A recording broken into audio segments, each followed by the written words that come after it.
It's Coach Jess, and today we're learning how to do a standing leg raise. This is great for building the muscles of the lower body.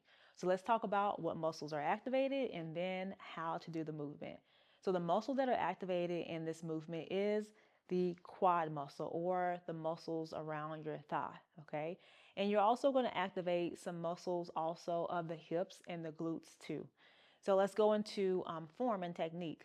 So with this movement, we first want to think about our feet placement. So we want to have our feet shoulder width apart. From there, we're bringing our hands to our hips. I like to do this because it gives you more balance. So if you prefer to have your hands by your side, you can. But our hands are by our hips. We want to bring one leg out, which is my left leg. On the right leg, I have a slight bend at my knee, just a small bend.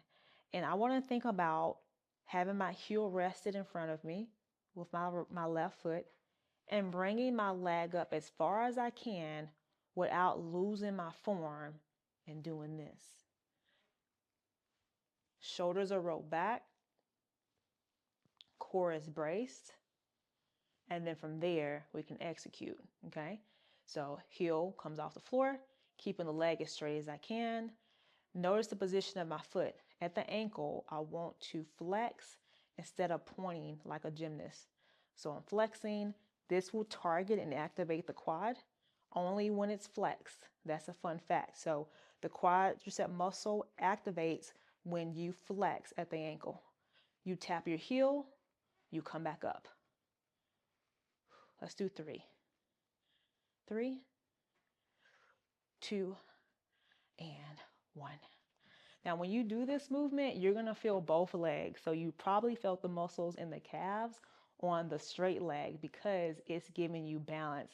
Those are the stabilizing muscles that help keep us from, hitting the floor, right? Keeping us stabilized. What you'll want to avoid doing is losing control with the swings and tilting back. You want to keep your posture upright, right? So that's how you do your standing leg raise, and I'll see you on the next how-to video.